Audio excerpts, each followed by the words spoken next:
کے بہت دور سے تشریف لائے ہمارے درمیان ملک کے معروف اور مشہور عالم دین، بزرگوں کی صحبت یافتہ، ہمارے لیے اور ملک کے لیے قلب کی حیثیت رکھنے والے ہمارے درمیان موجود ہے حضرت مولانا عبدالقوی صاحب دامت برکاتہم العالیہ، جو ناظم دارالعلوم اشرف العلوم حیدرآباد بھی ہے، شیخ الحدیث بھی ہے۔ حضرت کا بہت کام ہے، خصوصاً تحفظ ختم نبوت پر۔ انشاءاللہ بغیر کسی زیادتی کلمات کے ہم حضرت ہی سے جو ہے وہ باتیں سنیں گے جو ہمارے لیے مشعل راہ ثابت ہوگی۔ جو علماء اکرام پیچھے ہیں وہ آگے کے حصے میں آ جائیں۔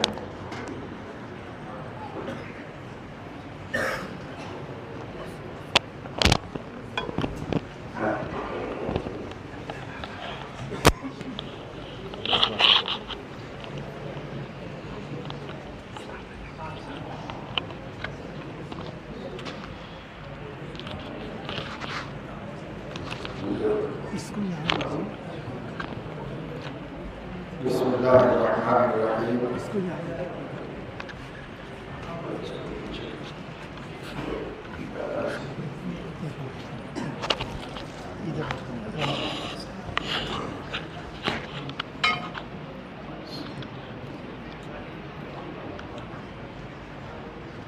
بسم اللہ الرحمن الرحیم۔ الحمدللہ رب العالمین، والصلاة والسلام على أشرف الأنبياء وسادة الأتقياء وسيد المرسلين خاتم النبيين محمد وعلى آله وأهل بيته وصحبه أجمعين، أما بعد، قال الله تبارك وتعالى: لو أنزلنا هذا القرآن على جبل لرأيته خاشعا متصدعا من خشية الله وتلك الأمثال نضربها للناس لعلهم يتفكرون. وقال تعالى: الله نزل أحسن الحديث كتابا متشابها مثاني تقشعر منه جلود الذين يخشون ربهم ثم تلين جلودهم وقلوبهم إلى ذكر الله. صدق الله العظيم.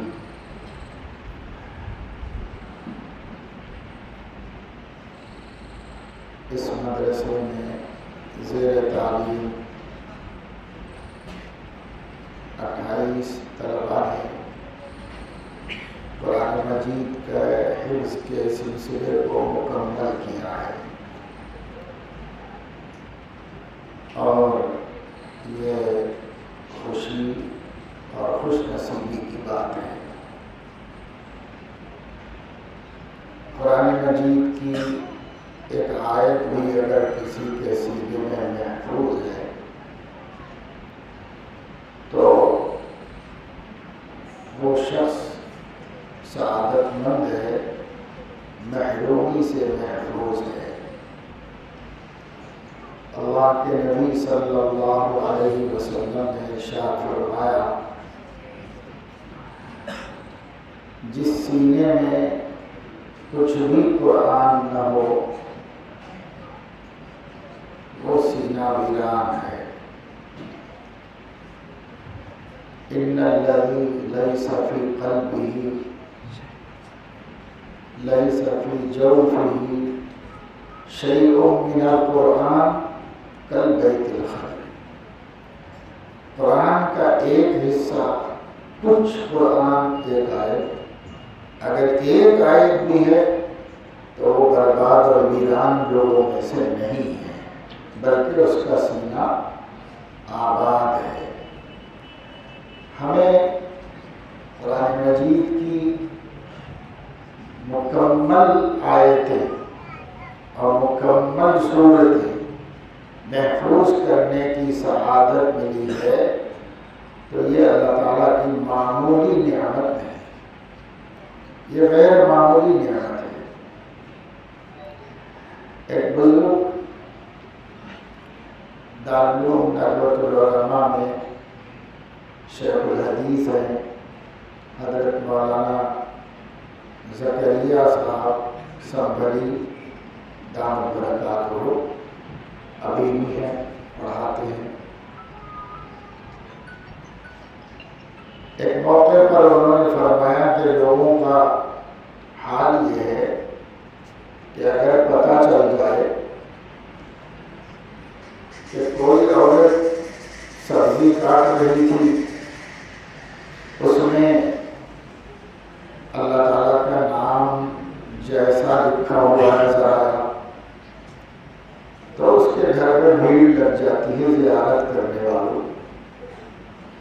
کوئی عورت روٹی سینک رہی تھی، اس پر محمد جیسا لفظ ابھر آیا دیکھنے میں، تو اڑوس پڑوس کے لوگ پر لوگ اوڑھ کر سر ڈھانپ کر بڑے احترام سے دیکھنے کے لیے پہنچ جاتے۔ حالانکہ یہ اتفاقات ہیں، اور قرآن مجید جو حقیقت ہے اور کلام ربانی ہے، جو مخلوق نہیں ہے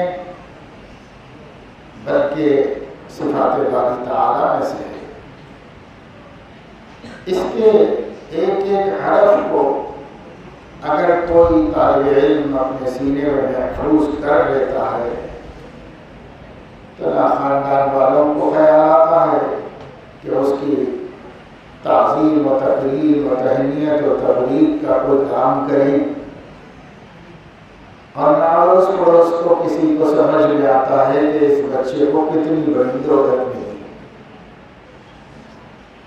اسی لیے ہمارے یہاں مدارس میں یہ رواج اور نظام ہے کہ مدرسے ہی میں ایک فنکشن کر دیا جاتا ہے، ایک تقریب تہنیت منعقد کر دی جاتی ہے، جس میں آخری سبق بطور علامت کے سنوا کر پھر بچوں کی عزت افزائی کرتے ہیں، دستار بندی کرتے ہیں، سند دیتے ہیں، انعام دیتے ہیں،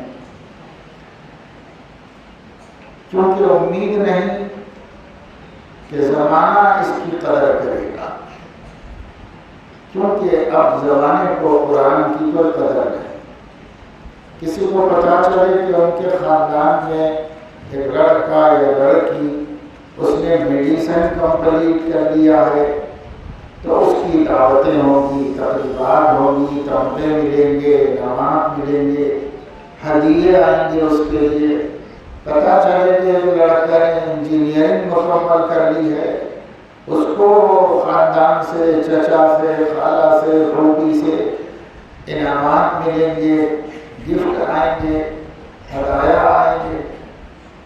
اور اگر پتہ چلے کہ فلاں صاحب کا بیٹا حافظ بن گیا، اچھا حافظ بن گیا، ماشاءاللہ حافظ بن گیا، اس سے زیادہ کسی کو کچھ خیال نہیں آتا۔ وجہ اس کی یہ ہے کہ مادی منفعتوں اور مادی مرتبوں کی نظر میں اہمیت اتنی بڑھ گئی ہے کہ معنوی اور حقیقی نعمتوں اور ان مرتبوں کی کوئی قدر منزلت قلوب میں باقی نہیں ہے۔ یہ عمل ہمارے سامنے آتا رہتا ہے، ورنہ کہنے کو ہم زبان سے کہتے ہیں کہ قرآن بہت بڑی کتاب ہے، قرآن بہت بڑی کتاب ہے۔ بہت بڑی کتاب زبان پر ہی ہے یا دل میں بھی اس کی عظمت ہے؟ اگر دل میں اس کی عظمت ہوگی تو پھر قرآن کے لیے، صاحب قرآن کے لیے، حامل قرآن کے لیے ہمارے دل میں ویسی ہی عزت ہوگی، ویسے ہی ہمارے دل میں قدر و قیمت ہوگی۔ تو اس لیے عام مسلمین میں اس غلط فہمی کو، بلکہ بہت بڑی بد اعتقادی کو ختم کرنا چاہیے اور ان کے قلوب میں قرآن کریم کی عظمت و اہمیت پیدا کرنا چاہیے۔ اب مدرسوں کو حکومت جو ہے یتیم خانوں میں شمار کرنے لگی ہے۔ ایسے یتیم خانوں کے لیے جو ہدایات ہیں وہ ہدایات مدرسوں کے لیے جاری کی جا رہی ہیں۔ ایک جگہ تفتیش کے لیے حکومت کے لوگ آئے تو ہاتھ میں وہ پرچہ لے کر آئے جس میں سرکاری یتیم خانوں میں جن چیزوں کی تحقیق ہونی چاہیے وہی سب لکھا ہوا تھا، وہی سب لے کر کے مدرسوں کی تحقیق کرنے آئے، کیونکہ ان کے ذہن میں بھی یہ ہے کہ یہ یتیم خانہ ہے، اور ہمارے ذہن میں بھی یہی ہے کہ یہ کوئی یتیم خانہ ہے جو بچہ نہ سنبھل سکے نہ پڑھ سکے، اسے لے جا کے یتیم خانے میں ڈالو۔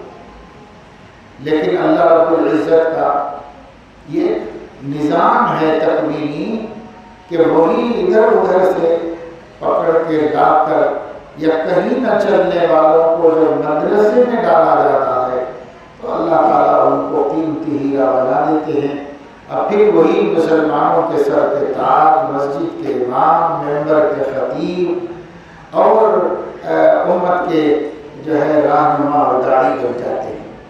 اللہ رب العزت تو یہ نہیں دیکھتا نا کہ سامنے والا کیسا ہے، اللہ نہ صورتیں دیکھتا ہے، نہ شکلیں دیکھتا ہے، نہ خاندان دیکھتا ہے۔ ایک جگہ سفر میں نماز پڑھنے کے لیے ہم مغرب کی پہنچے تو اس مسجد کے امام نے وہ بہت عمدہ قرآن مجید پڑھا اور طبیعت خوش ہو گئی، اور دیکھنے میں ایسا ہی کالا کلوٹا غریب سا نظر آ رہا تھا، لیکن پڑھا اس نے اچھے عربوں کو پیچھے کر دینے والے انداز۔ بعد میں ان سے ملاقات ہوئی، ہمارا جی چاہا کہ اس کی کچھ خدمت کرے، کچھ انعام دے، اس سے ملاقات کی سنتوں کے بعد اس سے پوچھا تو اس نے بتایا کہ ہمارے علاقے میں سنتراش لوگ ہوتے ہیں، بہت گرا پڑا طبقہ سمجھا جاتا ہے، مسلمان ان کو مسلمان نہیں سمجھتے، ہندو ان کو ہندو نہیں سمجھتے، کوئی بھی اپنا نہیں سمجھتا، یہاں وہاں آباد رہتے ہیں اور وہ دن تمام پتھر تراشنے کا کام کرتے ہیں، پتھر ڈھونڈنے کا کام کرتے ہیں، تو ان کو کوئی بھی مسلمان تک نہیں سمجھتا، اور وہ لوگ بھی اپنے آپ کو مسلمانوں کے برابر نہیں مانتے، ان کے نیچے مانتے ہیں، جیسے غیر مسلموں میں نچلی ذاتیں ہوتی ہیں وہ مسلمانوں کی نچلی ذات سمجھے جاتے ہیں، اگرچہ کہ اسلام میں ایسا کچھ نہیں۔ تو اس خاندان سے تعلق رکھنے والا تھا یہ بچہ، اور صرف حافظ قاری نہیں، عالم دین بھی تھا، افتاء بھی کیا ہوا تھا، اور جامع مسجد کے اندر ماشاءاللہ سے خطیب تھا۔ اگر وہ اپنی بستی میں چلے جائیں تو مسلمان گھر میں بھی نہ آنے دیں، لیکن قرآن نے اس کو نبی کی جگہ پہ کھڑا کیا، اور مسجد میں مقام اس کو حاصل ہوا کہ بڑے بڑے رئیس امیر کبیر پیچھے کھڑے ہو کے نماز پڑھتے، ان کا کیا مقام ہے امام کے سامنے۔ تو یہ سب قرآن کی کرامت ہے، قرآن کا معجزہ ہے، قرآن کریم کی قوت تاثیر ہے، جو کیسے لوگوں کو کیا کیا بنا دیتا ہے قرآن۔ ہمارے حضرت شیخ محی السنہ شاہ ابرار الحق صاحب رحمہ اللہ فرمایا کرتے تھے کہ حرم شریف میں ساری دنیا کے وزرائے اعظم، بادشاہ وغیرہ سب آئے ہوئے ہوں اتفاق سے، اور رمضان کا چاند نظر آ گیا تو اس وقت میں نماز پڑھانے کے لیے کون آگے بڑھا ہے؟ نماز امامت کرنا اور امامت کے بعد تراویح سنانا ہے، اب کون آگے بڑھے گا؟ تو جو حافظ قرآن ہے وہی آگے بڑھے گا، چاہے کسی چھوٹے سے گاؤں کا کیوں نہ ہو۔ شیخ سدیس کو سارے عالم میں سنا جاتا ہے، پسند کیا جاتا ہے، وہ خود ایک دیہات سے تعلق رکھنے والے آدمی حرم کے ہیں، اب تو حرم شریف میں امام ہیں، بلکہ شؤون مسجد الحرام کے مدیر بھی ہیں، بڑے منصب پر ہیں، بڑے عہدیدار ہیں، لیکن آئے کہاں سے؟ ایک چھوٹے سے گاؤں سے آئے، وہیں پر قرآن پڑھ لیا، قرآن حفظ کر لیا تھا، اور یہ اکثر حرم کے ائمہ جو ہیں وہ امام منتخب ہونے کے بعد دکتورا کرتے ہیں اور اس کے بعد ڈاکٹریٹ وغیرہ کی ان کے پاس ڈگریاں بعد میں آتی ہیں. پہلے منتخب ہوتے ہیں قرآن کی بنیاد پہ، قرآن کی یاد کی بنیاد پہ، قرآن کے تلاوت کے انداز کی بنیاد پہ. سب مرتبوں تک قرآن پہنچاتا ہے اور قرآن کے علاوہ کوئی چیز نہیں. قرآن کے بعد ہے، قرآن کے بعد حدیث ہے اور حدیث کے بعد دیگر کمالات ہیں، سب بعد میں. پہلے قرآن ہے اور اس قرآن میں بہت تاثیر ہے اور بہت بڑے مرتبے اور مقامات تک آدمی قرآن کی بدولت پہنچ جاتا ہے. حدیث میں آتا ہے کہ احد میں جب حضور علیہ السلام تدفین فرما رہے تھے شہداء کی، تو ہر جگہ کئی جنازے رکھے ہوئے تھے، تو ان کو قبر میں اتارنے کے لیے یہ پوچھتے تھے اس میں سے اقرا کون ہے، کس کو قرآن زیادہ یاد ہے. جس کو قرآن زیادہ یاد ہے قبلے کی طرف اس کو پہلے رکھا، پھر اس کے پیچھے دوسرے کو رکھا، پھر تیسرے کو، اور اس طرح بتایا کہ قرآن سے جو مرتبہ امامت و قیادت حاصل ہوتا ہے وہ حیًّا ہی نہیں میتاً بھی حاصل ہوتا ہے. اس لیے حضور علیہ السلام نے وہاں بھی قبر میں برزخ کی دنیا میں اس میں بھی مقدم کر، اس میں بھی آگے کر دیا اور یؤمکم اقرأکم بالقرآن کہہ کر امامت کا منصب قاری قرآن کے ساتھ حضور علیہ السلام نے جوڑ دیا. فقہی طور پر اور بھی تفصیل ہے، لیکن ایک حدیث کے الفاظ کو سامنے رکھ کر میں آپ کو بتا رہا ہوں. تو اس اعتبار سے قرآن کریم کا حامل ہونا معمولی دولت نہیں، بہت بڑی نعمت ہے، بہت بڑی دولت ہے. اتنی بڑی دولت کہاں نصیب ہوتی ہے. آپ اس مدرسے کی نسبت عالمگیر رحمہ اللہ کی مسجد سے ہے اور ان کی زندگی قرآن مجید کی خدمت میں گزر گئی اور وہ خود عاشق قرآن تھے.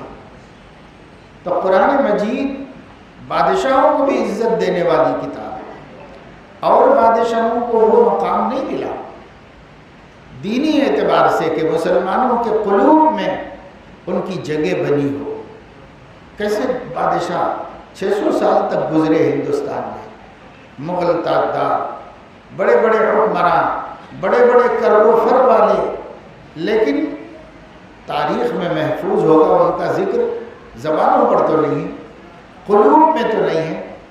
ایک بادشاہ 53 سال حکومت کیا پورے ہندوستان پر، اکھنڈ بھارت پر بلا شرکت غیرے. اس کے دل میں مسلمانوں کی اتنی عزت کیوں ہے اور کفار کے دل میں اتنی نفرت کیوں ہے؟ جتنا ہم چاہتے ہیں اتنا ہی سامنے والے کے دل کے اندر نفرت ہے.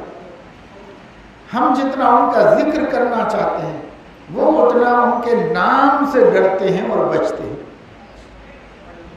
یہ دونوں اس بات کے ثبوت ہیں کہ قرآن کا جو عاشق ہوتا ہے اور دین پر جو ثابت قدم ہوتا ہے مسلمانوں کے دلوں کی روشنی بن جاتا ہے اور مسلمانوں کے دلوں کی دھڑکن بن جاتا ہے اور کفار کے قلوب میں غیظ و غضب کی آگ اور طوفان بن جاتا ہے. یہ قرآن کی نسبت ہے. اور جہاں آپ دیکھو قرآن نے آدمی کو سربلند کر دیا ہے. قرآن کریم جہاں پڑھا جاتا ہے فرشتے اس کو گھیر لیتے ہیں، رحمت ڈھانپ لیتی ہے، سکینت اتاری جاتی ہے. اور ذکرہم اللہ فی من عندہ، جو اللہ کے پاس مخلوق ہے، خاص فرشتے، اللہ ان کے سامنے فخر و مباحات سے تذکرہ کرتے. دیکھو میرے بندے قرآن پڑھنا ہی پڑھا رہے ہیں. پڑھانے والوں کو بھی یہ 4 فضیلتیں حاصل ہیں، پڑھنے والوں کو بھی یہ فضیلتیں حاصل ہیں. پھر صرف قرآن کے الفاظ پڑھنے پڑھانے والوں کے لیے نہیں بلکہ قرآن کریم کے علوم پڑھنے پڑھانے والوں کے لیے بھی، کیونکہ حضور اکرم صلی اللہ علیہ وسلم نے فرمایا وَيَتَدَارَسُونَهُ بَيْنَهُمْ، آپس میں ایک دوسرے کو اس کا درس دیتے ہیں. اب درس لفظی دیتے ہوں، درس معنی دیتے ہوں، سب اسی میں شامل ہیں. اس لیے جو لوگ فقہ کی خدمت کرتے ہیں، جو لوگ حدیث کی خدمت کرتے ہیں، وہ لوگ بھی اس فضیلت کے اندر شامل اور اس فضیلت کے اندر داخل ہیں. کیونکہ جو کچھ قرآن کے بعد ہے وہ قرآن ہی کی شرح ہے اور قرآن ہی سے متعلق علوم ہے. بہرحال اللہ تعالیٰ مبارک فرمائے اور مسلمانوں کو اس کی قدر کی توفیق عطا فرمائے. مدرسے جہاں بھی ہوں وہاں یہ پروگرام کا ایک فائدہ یہ ہوتا ہے کہ بستی کے عوام کو، طلباء کے سرپرستوں کو بلایا جاتا ہے تو ان لوگوں کو ان محفلوں کے ذریعے پتہ چلتا ہے کہ قرآن کی عظمت کیا ہے. بسا اوقات لا کر شریک کرنے اور برسہا برس تک پلٹ کے نہ دیکھنے والے باپ کو بھی آج معلوم ہوتا ہے کہ اس کے بیٹے کو کیا دولت ملی ہے اور کیا مقام ملا ہے. اس کو کیا پتہ ہوتا ہے. اس طرح بہت سے اللہ کے بندے ایسے ہیں جن کا انتخاب اللہ نے کیا ہے. جتنے حافظ ہیں سب خدا کے منتخب ہیں. اللہ تعالیٰ انتخاب نہ کرتا تو یہ دولت نہ ملتی. اس لیے کہ ہم دیکھتے ہیں کہ ہمارے والدین کو اس کا شعور کچھ بھی نہیں ہے. بس انہوں نے مدرسے میں شریک کر دیا کہ مدرسے والے دیکھ لیں گے، مدرسے والے پڑھا لیں گے، لا کر کے شریک کر دیا. وہ جانتے نہیں کہ قرآن کیا ہے، وہ جانتے نہیں کہ علوم نبویہ کیا ہے. انہیں نہیں معلوم کہ عالم بننا کس کو کہتے ہیں، مفتی کسے کہتے ہیں. اور بیچارے کو کچھ نہیں معلوم، بدو دیہاتی آدمی ہے. لیکن اس نے لا کے مدرسے میں کیوں شریک کیا؟ تو دراصل یہ اللہ تعالیٰ کا انتخاب تھا اور اللہ تعالیٰ نے کشا اس کو وہاں تک پہنچا دیا جہاں تک پہنچانے کا اس نے ارادہ فرما دیا تھا. اس لیے بچوں اسے کوئی اپنا کمال نہ سمجھو اور نہ اسے کوئی اپنا ہنر سمجھو، بلکہ یہ مانو کہ یہ اللہ کا فضل ہے. بس اللہ کا فضل ہے. اور اللہ کا فضل کیوں ہوتا ہے؟ اللہ تعالیٰ بندوں پر فضل کیوں فرماتے ہیں؟ تو جب حضرت سلیمان علیہ السلام نے ایک سفر کیا، اس سفر میں ساری مخلوقات ان کے ساتھ، کیونکہ ان کو تو بے مثال حکومت دی گئی تھی. رب ہب لی ملکا لا ينبغی لأحد من بعدی، ایسی بے مثال حکومت تھی ان کے پاس. اب اس بے مثال حکومت میں دیکھا کہ ساری مخلوق ساتھ دے رہی ہے اور جو کام کر سکتے ہیں ان کے سفر میں قافلے میں شریک تھے ساتھ میں. اس منظر کو دیکھ کر یقیناً آدمی کے قلب میں ایک قسم کی خوشی بھی ہوتی ہے اور کبھی فخر بھی ہوتا ہے. وہ تو نبی تھے، فخر و غرور تو نہیں کر سکتے تھے. خوشی ان کو بھی ہوئی کہ اللہ نے ایسی نعمتیں عطا فرما دی. تو اس وقت انہوں نے کہا ھذا من فضل ربی، یہ میرے رب کا فضل ہے، اس کی عطا اور اس کی دین ہے. اور کیوں ہوا ہے یہ فضل؟ لیبلونی ااشکر ام اکفر ومن شکر فانما یشکر لنفسہ ومن کفر فان ربی غنی کریم. یہ فرمایا تھا اتنا پورا. لیکن اب ہم لوگ کیا کرتے ہیں؟ صرف ھذا من فضل ربی کے چھپے ہوئے تختیاں، تو چھپی ہوئی تختیاں لاتے ہیں گھر میں لگا دیتے ہیں. سود سے، رشوت سے، حرام سے وراثت ڈبا کر بہنوں کو محروم کر کے بلڈنگ بنا کے بہت بڑی، اس بلڈنگ پر ھذا من فضل ربی لکھ کر لگا دیتے. یہ ہمارے رب کا فضل ہے کیا؟ یہ فضل نہیں ہے، یہ تو رب کا عذاب ہے جو آپ پر مسلط کیا گیا ہے. یہ فضل نہیں. ہاں یہ اور بات ہے کہ آدمی کے ذہن میں اپنی غلطیاں نہیں ہیں، بس اتنا ہے کہ میرا گھر بن گیا، اللہ کا کرم ہے، بس اتنا ہی ہے. تو ہو سکتا ہے اس کی وجہ سے معاف کر دیا جائے، لیکن وہ اللہ کا فضل تھوڑی ہے. اصل چیز جو آگے حضرت سلیمان نے فرمائی وہ لکھ کے لگانا چاہیے. لیبلونی ااشکر ام اکفر، اللہ ہر نعمت کے ذریعے مجھے آزما رہا ہے کہ شکر گزار بندہ بنتا ہو یا باغی و نافرمان بنتا ہو. یہ لکھ کے لگانا چاہیے ہمیشہ. ہمارے موجودہ شیخ حضرت شاہ حکیم کلیم اللہ صاحب دامت برکاتہ فرماتے ہیں اور اکثر فرماتے ہیں، تقریباً مجلس میں فرماتے ہیں، اللہ تعالیٰ کی نعمتوں کو بندہ بن کر استعمال کرو، باغی بن کر استعمال. آج ہم اللہ کی نعمتیں باغی بن کر استعمال کریں. ہر چیز اس کی نعمت ہے. وَمَا بِكُم مِّن نِّعْمَةٍ فَمِنَ اللَّهِ. تمہارے پاس جو بھی نعمت ہے وہ من اللہ ہے. خدا کے غیر کو کوئی تو بتاؤ کہ کس نے دیا، کیا دیا. کوئی چیز بتاؤ، ایک ذرہ بتاؤ، ایک چینٹی بتاؤ، کوئی چیز کہ کسی اور نے دی، اللہ پاک نے نہیں دی. کوئی چیز کائنات میں کسی کے پاس خدا کے دیے بغیر نہیں آئی. وَمَا بِكُم مِّن نِّعْمَةٍ فَمِنَ اللَّهِ. دو ٹوک اعلان ہے اللہ کا. آج تک اس کے خلاف کسی نے نہیں کہا کہ آپ جھوٹ بول رہے، میں بھی تو دیا ہوں. آج تک کسی نے نہیں کہا. جب سے قرآن نازل ہوا کوئی نہیں بول سکا کہ ہم بھی دیتے ہیں، کوئی نہیں بول سکا. اللہ ہی دیتا ہے، اور جو کچھ تمہارے پاس ہے اللہ کا دیا ہوا ہے. جو تمہارے ابا نے دیا وہ بھی اللہ کا دیا ہوا ہے. جو آپ کے استاد نے دیا وہ بھی اللہ کا دیا ہوا ہے. جو حکومت نے دیا وہ بھی اللہ کا دیا ہوا ہے. سب اللہ. ما بکم من نعمت فمن اللہ. تو اگر اللہ کی نعمتیں ہیں تو بندے بن کر استعمال کرو. بندے بن کر استعمال کرنے کا کیا مطلب ہوتا ہے؟ بندے بن کر استعمال کرنے کا مطلب یہ ہے وہ جس طرح چاہ رہا ہے ویسے استعمال. آنکھ کا غلط استعمال مت کرو، کان کا غلط استعمال مت کرو. جو اللہ دکھانا نہیں چاہتا وہ مت دیکھو. جو اللہ سنانا نہیں چاہتا وہ مت سنو. جو اللہ تمہاری زبان سے بلوانا نہیں چاہتا وہ مت بولو. جو اللہ تعالیٰ تم سے کروانا نہیں چاہتا وہ مت کرو. جو کہلانا نہیں چاہتا وہ مت کہو. اس واسطے کہ نعمتیں سب اس کی ہیں، تم اس کے بندے ہو. بندے بن کر استعمال کرو. لیکن آج ہم ہر نعمت کو باغی بن کر استعمال کریں. اللہ کی ساری نعمتوں کو اللہ تعالیٰ کو ناراض کرنے میں استعمال کریں. آنکھ ایسی نعمت ہے کہ اگر وہ روشنی چھین لے تو دنیا کی کوئی طاقت بحال نہیں کر سکتی. کوئی طاقت بحال نہیں کر سکتی. صحت ایسی نعمت ہے کہ اگر وہ لے لے تو پھر کچھ نہیں. گزشتہ دنوں میرا ایک سفر ہوا تھا کوکن کا، یہیں سے گیا تھا.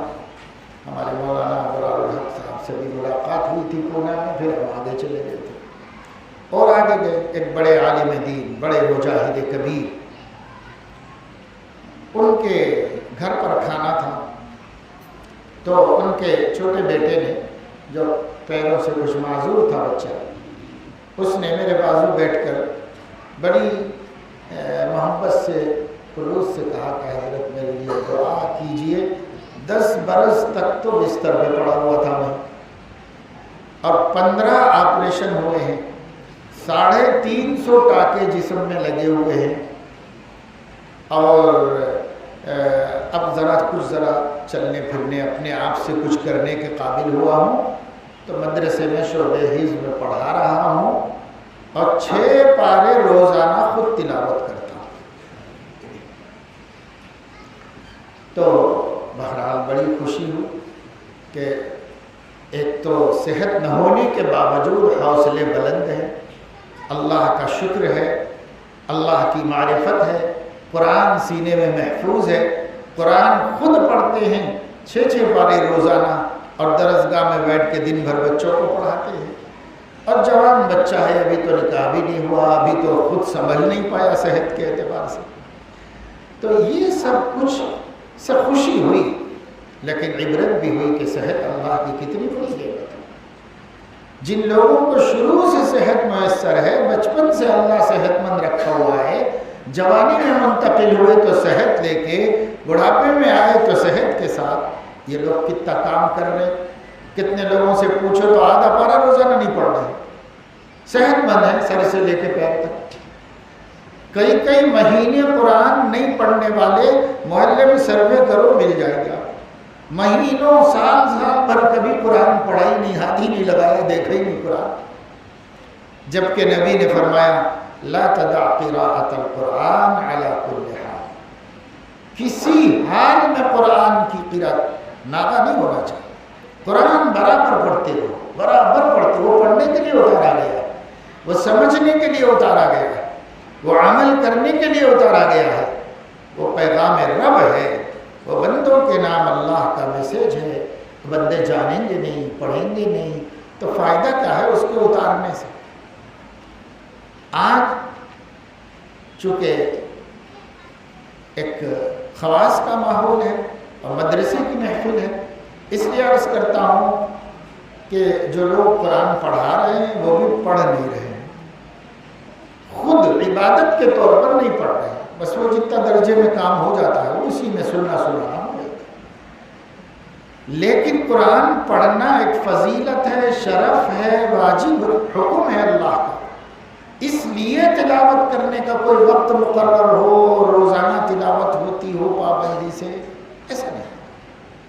ہمارے ماموں تھے، اب تو وصال ہو گیا، بڑی عمر پائی، 92 برس کی عمر میں وفات ہوئی، مظاہر علوم سہارنپور سے فارغ تھے، شیخ الحدیث مولانا زکریا صاحب رحمۃ اللہ علیہ کے شاگرد تھے، اشرف المدارس ہردوئی میں حفظ کیا تھا، بچپن سے وہاں بھیجے گئے تھے، وہیں حفظ کیا، تو حافظ ہو گئے تھے وہ 13 سال کی عمر میں، 13 سال کی عمر سے لے کر کے وفات تک 80 برس کوئی دن ایسا ناغہ نہیں ہوا، کوئی دن ایسا نہیں گزرا جس میں ایک منزل قرآن کی نہ پڑھی، پورے 80 برس حفظ کے سال سے لے کر جس سال حافظ بنے اس سال طے کیا تھا کہ میں ایک منزل روزانہ پڑھا کروں، سورہ کہف جمعے کے دن پڑھ کے سورہ کہف سے ایک منزل اس دن پڑھ لیتے تھے، پھر اگلے دن دوسری منزل، اور اس طرح جمعرات تک پھر بنی اسرائیل ختم کر لیتے تھے، پھر جمعے کے دن سورہ کہف سے اگلی منزل شروع کر دی، یوں ہفتے میں ایک ختم پوری زندگی۔ اور اس کے علاوہ قرآن مجید کے عشق کا حال یہ تھا کہ رمضان شریف کے اندر 3 ختم قرآن کے کرتے تھے، سوائے آخر کے 1 سال کے، اس سے پہلے تک تراویح سناتے تھے، آخر میں تو فریش ہو گئے تھے، تو تراویح 6 پارے روزانہ سنا کر 5 دن میں ختم کرتے تھے، پھر اس کے بعد 3 پارے روزانہ سنا کر 10 دن میں دوسرا ختم کرتے تھے۔ اب پھر اس کے بعد چونکہ تبلیغی جماعت سے شروع ہی سے وابستہ تھے اور بہت سرگرم تھے، تو اس مہینے کا 6 روزہ بھی نکالتے تھے، اس 6 روزے میں اپنے پسند کے، اپنے چاہنے والے لوگوں کو لے کر ہمیشہ 6 روزے انہوں نے دیہاتوں میں لگائے، کبھی شہر میں نہیں جاتے تھے، ہمیشہ دیہاتوں میں جاتے تھے، تو دیہات میں چلے جاتے تھے، اور دیہات کے لوگ تو نماز پڑھنے کے لیے آتے نہیں، تو وہ اپنے ساتھ والوں کو لے کر 3 دن میں ختم قرآن کرتے تھے، یعنی ہر دن 10 پارے تراویح میں پڑھتے تھے، اس طرح 10 پارے پڑھ کے 3 دن میں ختم قرآن ان کا ہو جاتا تھا تراویح کے اندر۔ تو ایک اللہ کے راستے میں جماعت میں نکل کے ختم کرتے تھے، اور ایک ختم مسجد میں 3 پارے کر کے سنا کے ختم، اور ایک پہلا والا دور جو ہے وہ 6 پارے کر کے کسی شادی محل میں، کسی کھلی جگہ میں جہاں بڑی تعداد میں تاجر وغیرہ جن کو کام زیادہ ہوتے ہیں وہ پڑھ لیا کرتے، اور پھر قرآن بھی بہت شاندار پڑھتے، بہت عمدہ تجوید کے ساتھ قرآن مجید پڑھتے تھے۔ تو یہ حال تھا قرآن سے بچوں کو، حفاظ کو، جو حافظ اب بنے ہیں اور جو پہلے بن چکے ہیں، ان سب سے یہ کہنا ہے کہ قرآن سے عشق و محبت پیدا کیجیے۔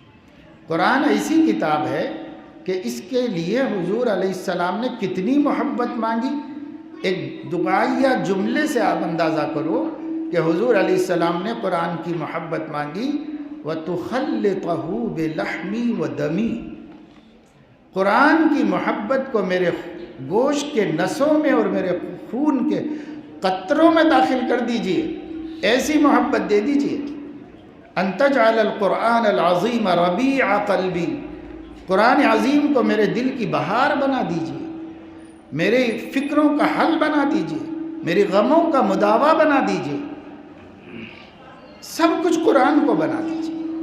تو قرآن سے ایسی نسبت حضور نے مانگی، ایسا عشق آپ کو تھا، اور آپ خود قرآن اتنا پڑھتے تھے کثرت سے، قرآن مجید، اللہ کے نبی صلی اللہ علیہ وسلم، یہ سب ہم کو معلوم ہے، ہم حدیثوں میں پڑھتے ہیں، لیکن ہم پھر قرآن نہیں پڑھتے۔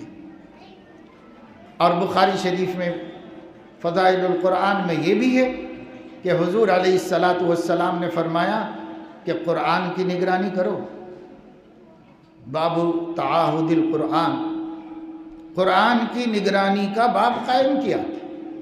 الفاظ حضور علیہ السلام کے ہیں کہ قرآن کی نگرانی کرو، اس واسطے کہ وہ حافظ کے سینے سے اس سے بھی زیادہ تیزی سے نکل جاتا ہے جیسے کال کھولے ہوا اونٹ نکل جاتا ہے۔ اونٹ کو کہیں بٹھا دیتے ہیں تو اس کے ایک پیر کے گھٹنے پہ رسی لپٹ دیتے۔ اب بچوں کو سمجھانے کے لیے بتاتا ہوں کہ یہ جو آپ عربوں کی کہیں تصویر دیکھیں گے تو کالی رسی ان کے سر پہ ڈبل کر کے رکھی ہوئی رہتی ہے، ایک کالی رسی رکھی ہوئی تھی، رسی ہے وہ ان کے سر پہ رکھی ہوئی رہتی ہے۔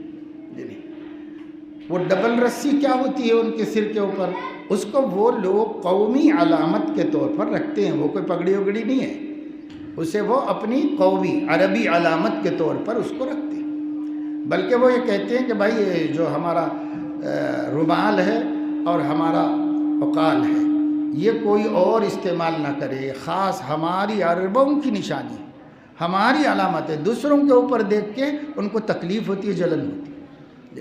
بعض تو غصے میں آ کے چھین بھی لیتے ہیں، کسی کے اوپر لال رومال ہے تو سعودی چھین ہی لیتا اس سے، سمجھیں، کیونکہ وہ ان کی علامتیں، اور جتنے عرب قبیلے ہیں اتنے قسم کے رومال ہیں، وہ پہچان لیتے ہیں، ایک کو دیکھتے ہی پہچان لیتے ہیں، کرتے کا اسٹائل اور رومال اوڑھنے کا اسٹائل دیکھ کے یہ قطری ہے، یہ بحرین کا ہے، اور یہ عمان کا ہے، یہ فلاں جگہ کا ہے، فلاں، ایسے پہچان لیتے ہیں وہ لوگ۔ تو وہ کوئی سنتیں ونتیں نہیں ہیں، وہ سب قومی علامتیں ہیں، ان کی قومی علامتوں کے طور پہ استعمال کرتے ہیں۔ خیر، تو وہ جو رسی سر پہ ہوتی ہے وہی اسی کا نام عقال یا عقال ہے۔ وہ کیا کرتے تھے پہلے عرب لوگ، اونٹ کو کہیں بھی بٹھاؤ تو اونٹ اگر نکل گیا تو واپس نہیں ملتا، پھر اس کو ڈھونڈ کے لانا بہت مشکل کام ہے۔ صحراؤں میں چلا جاتا ہے، صحرائی جانور ہے، پہاڑوں پہ چڑھ جاتا ہے، صحراؤں میں چلا جاتا ہے، تو ڈھونڈ کے نہیں لا سکتے، تو جہاں بھی بٹھاتے تو لاک کر دیتے۔ لاک کرنے کا روایتی طریقہ ان کا کیا تھا، ایک رسی ایسی بڑی ہوتی، اس کو دوہرا کے اس کے گھٹنے میں پنا دے، گھٹنا ایسے موڑ دیتا ہے بیٹھنے کے بعد، اس کے گھٹنے میں پنا دو۔ اب اس کو کھولنا نہیں آتا، نکالنا نہیں آتا، جب تک وہ نہیں نکالے گا کوئی وہیں بیٹھا رہے گا، مر بھی جائے گا تو وہیں بیٹھا رہے گا، کیونکہ اس کے آگے وہ کچھ نہیں کر سکتا۔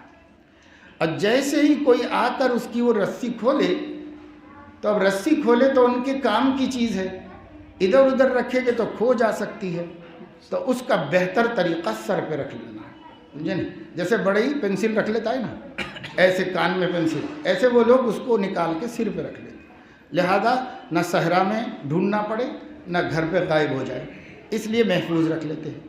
وہی ان کے آباء و اجداد کی علامت ہے جس کو وہ لوگ۔ دوسرے اوپر سے رومال ڈالتے ہیں، رومال اس لیے ڈالتے ہیں کہ وہاں کی گرمی بہت سخت ہے، سورج بہت تیزی سے نکلتا ہے، اور اس کو وہ لوگ ضربۃ الشمس کہتے ہیں، اور ہمارے ہاں اس کو سن اسٹروک کہتے ہیں۔ گردن توڑ دیتا ہے وہ، جب شعاع پڑتی ہے تو گردن توڑ دیتا ہے، موت آ جاتی ہے۔ تو دھوپ سے بچنے کے لیے گردن پہ رومال رکھنا ان کا اپنا آباء و اجداد کا طریقہ ہے، قدیم زمانے سے چلا آ رہا ہے۔ تو یہ سب سنتیں ونتیں نہیں ہیں، یہ بس ان لوگوں کا اپنا طریقہ ہے، ان کا کلچر ہے۔ تو خیر، میں آپ سے یہ عرض کر رہا تھا کہ اب جیسے ہی یہ کھول دیا جائے گا اس کا لاک، تو اونٹ اٹھ کے کھڑا ہوتا ہے فوراً، اور کھڑے تو نہیں، چلنا شروع کر دیتا ہے، سیدھے سے چلنا شروع کر دیتا ہے، اور پھر آہستہ آہستہ اس کی رفتار بڑھتی چلی جاتی ہے۔ اب ذرا بھی غفلت کرے اس کا مالک تو پھر وہ صحرا میں نکل جائے گا، اور پھر صحرا سے واپس لانا بہت مشکل ہو جائے گا۔ یہ مثال دے کر حضور علیہ السلام نے فرمایا قرآن کی نگرانی کرتے رہو، اس لیے کہ وہ سینوں میں اس سے بھی زیادہ تیزی سے نکل جاتا ہے جتنا رسی کھولا ہوا اونٹ نکل جاتا ہے، اس سے بھی تیزی سے قرآن نکل جاتا ہے۔ کیوں؟ بعض شارحین حدیث نے فرمایا کہ قرآن کلام الہی ہے، اللہ کی ذات میں سے نکلا ہے۔ تبرک بالقرآن فإنه خرج من اللہ سبحانہ وتعالی، تو اللہ کی ذات میں سے آیا ہے۔ تو قرآن اللہ کی صفت ہے، غیر مخلوق ہے، اور ہم مخلوق ہیں، ہمارا سینہ بھی مخلوق ہے، تو دونوں کو ایک دوسرے سے انسیت نہیں ہو سکتی، اس لیے جیسے موقع ملا نکل جائے گا، وہ جیسے موقع ملا نکل جائے گا۔ آپ اس کو مسلسل لگائے رکھیں اپنے سینے سے، اور مسلسل پڑھتے رہیں، مسلسل دور کرتے رہیں، تو محفوظ رہے گا، نہیں تو نکل کے غائب ہو جائے گا۔ اس لیے قرآن مجید کو بالخصوص حفاظ کرام مسلسل پڑھتے رہنا چاہیے۔ اس دور کے بعض بزرگوں کو ہم نے دیکھا بڑے اہتمام سے، ہم سے بھی نہیں ہو سکا، لیکن دیکھا، جیسے حضرت مولانا مفتی سلمان صاحب منصور پوری دامت برکاتہم ہیں اور دارالعلوم دیوبند میں ہیں، اور بڑے نیک آدمی ہیں ماشاءاللہ۔ جب سے وہ حافظ بنے ہیں تب سے اوابین میں ایک پارہ پڑھنے کا معمول ہے، تو اب اچھے خاصی عمر بھی ہو گئی ہے، سفید ریش اور سفید بال ہو گئے ہیں، لیکن اب بھی اوابین میں پارہ پورا پڑھ لیتے ہیں۔ جیسے ہم عادت بنائیں گے نا تو ویسے ہماری عادتیں اخیر تک چلے گی۔ جیسے میں نے ہمارے ماموں صاحب کا سنایا تھا، تو ان کا حال تو اخیر سال میں جو بیمار ہو گئے تھے یہ تھا کہ جب بھی وہ رات میں پیشاب کے لیے اٹھتے تھے اور شوگر بڑھ جانے کی وجہ سے 1 2 3 مرتبہ اٹھتے تھے، ان کا ہمیشہ کا معمول یہ رہا کہ جب رات میں پیشاب کے لیے اٹھیں گے وضو بنائیں گے، اور وضو بنا کر ایک پارہ پڑھ کے پھر بستر پہ لیٹیں، چاہے 1 مرتبہ اٹھنا پڑے، چاہے 2 مرتبہ اٹھنا پڑے، چاہے 3 مرتبہ اٹھنا پڑے، ہر دفعہ وضو بنا کے ایک پارہ پڑھنے کے بعد ہی لیٹیں، اس سے پہلے نہیں لیٹے۔ تو ایسا قرآن کا عشق تھا، بغیر اس کے جی نہیں لگتا۔ ایک زمانے میں ہم دیکھتے تھے وہ تیسری منزل پہ رہتے تھے، پانی اوپر نہیں آتا تھا، نیچے ملتا تھا، تو فجر کے بعد پانی نیچے سے اوپر خود بھر کے لے جاتے تھے، گھر کی ضرورت کا پانی، اور قرآن پڑھتے ہوئے چڑھتے تھے، قرآن پڑھتے ہوئے اترتے تھے، قرآن پڑھتے ہوئے اس طرح کرتے تھے۔ اس طرح ماشاءاللہ ان کی اہلیہ ہماری مامی صاحبہ بھی حافظ قرآن تھی، ہمارے والد ہی کی شاگرد تھی، تو دونوں دور بھی کرتے تھے آپس میں، ایک دوسرے کو سناتے بھی تھے، یعنی سارے دین کے کام کرتے ہوئے 3 4 مدرسے چلاتے ہوئے قرآن اتنا پڑھنا جتنا میں آپ کو بتا رہا ہوں، آپ سوچئے کہ سوائے عشق و محبت کے اور کچھ نہیں کرا سکتا۔ قرآن سے ایسا عشق ہو جانا چاہیے، ایسی محبت ہو جانی چاہیے، اس کی طرف توجہ دینے کی ضرورت ہے۔ آج کل ہم لوگ قرآن حفظ تو کر لیتے ہیں، لیکن قرآن مجید کو یاد رکھنے کی فکر نہیں کرتے، اور قرآن مجید کو یاد نہیں رکھنے سے بسا اوقات یہ تجربہ ہوتا ہے کہ اگر حافظ کا قرآن پختہ نہیں ہوتا تو طلبہ کا قرآن بھی پختہ نہیں ہوتا۔ اس لیے یاد رکھنے کا اہتمام سب کو ضروری ہے کہ سب لوگ اس کو یاد رکھنے کا اہتمام کریں، اس کوشش سے بہت فائدہ ہوگا۔ ایک ایک حرف پر 10 نیکیاں ملتی ہیں، اور دل کا زنگ دور ہوتا ہے، اور اللہ تعالیٰ کی محبت میں ترقی ہوتی ہے، اور وہ زمین کا نور ہے اور آسمان کا ذخیرہ ہے، اور کیا کیا فضائل ہیں، وہ فضائل ہی بہت کافی تھے پڑھنے کے واسطے۔ جائے کہ بھول جانے والے کے لیے قیامت میں ذلت ہے، رسوائی ہے اور مصیبت ہے، اس لیے اس ڈر سے صحیح کسی بھی وجہ سے قرآن کی طرف طلبا کو خاص توجہ دینی چاہیے۔ اچھا پڑھو، محنت سے پڑھو، اور جو حفظ مکمل کیا ہے اسے یاد رکھو، اور ہر طالب اپنے گھر والوں کو جا کر قرآن سکھائے، اس لیے کہ مدرسے میں آپ لوگوں کو تجوید سے طریقے سے پڑھا، اتنے بچوں نے پڑھا، سب نے ماشاءاللہ ڈھنگ سے طریقے سے قرآن مجید پڑھا، تو آپ کو اچھا پڑھنا آ گیا، لیکن آپ کے امی جان کو نہیں پڑھنا آتا، آپ کے ابا جان کو نہیں پڑھنا آتا، آپ کے بھائی بہنوں کو نہیں آتا، ان کو سنانا سکھانا اس کی ذمہ داری ہے جس کو اللہ نے یہ نعمت دی۔ ایک دفعہ حضور علیہ السلام ممبر پر چڑھے مدینہ شریف میں، اور یوں فرمایا بعض قبائل ایسے ہیں کہ ان کے بعض لوگوں کو قرآن پڑھنا آتا ہے اور وہ دین ایمان کو جانتے ہیں، بعض کو نہیں آتا۔ جن کو نہیں آتا ہے ان لوگوں کو چاہیے کہ جن کو آتا ہے ان سے سیکھ لیں، اور جن لوگوں کو آتا ہے ان کی ذمہ داری ہے کہ جن کو نہیں آتا ان کو سکھائیں۔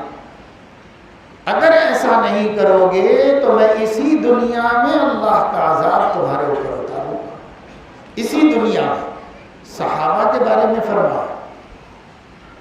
پھر حضرت ابو موسیٰ اشعری رضی اللہ تعالیٰ عنہ نے آ کر کہا کہ یا رسول اللہ، میں سمجھ گیا کہ آپ کس کے بارے میں فرما رہے ہیں، ہمیں 1 سال کا موقع دیجئے، ہم اپنے قبیلے کے سب نہ جاننے والوں کو سکھا دیں، 1 سال کا ٹائم دیجئے، عذاب مت لائیے ہمارے اوپر۔ تو آپ نے فرمایا اچھا 1 سال کا ٹائم دیتا ہوں۔ پھر ان لوگوں نے بڑی محنت کی اور اپنے پورے قبیلے والوں کو قرآن بھی سکھا دیا، احکام بھی سکھا دیے، دین کی ضروری باتیں سکھا۔ ہم لوگ کیا سکھا رہے ہیں اپنے گھر والوں کو؟ اپنے گھر میں دین آ ہی نہیں رہا، قرآن پڑھنا نہیں آ رہا، عمریں گزر جا رہی، سیکھنے والوں کو شرم آ رہی ہے، سکھانے والوں کو شوق نہیں ہے۔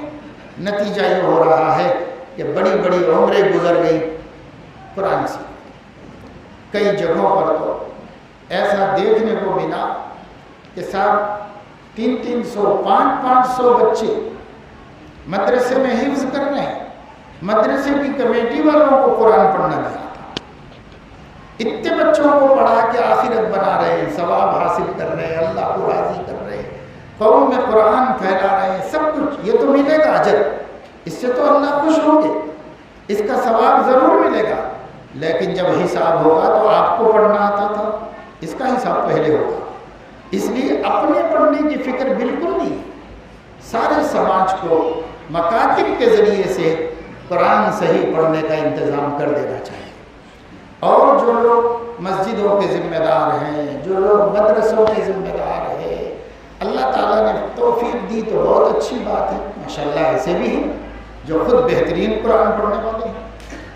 اگر نہیں کسی وجہ سے ہو سکا تو کوئی عمر نہیں ہوتی علم حاصل کرنے کی، دین کا علم کسی بھی عمر میں حاصل کرنا چاہیے، موت سے پہلے تک حاصل کر لینا چاہیے، نہیں تو موت کے بعد اللہ کو جواب دینا ہے۔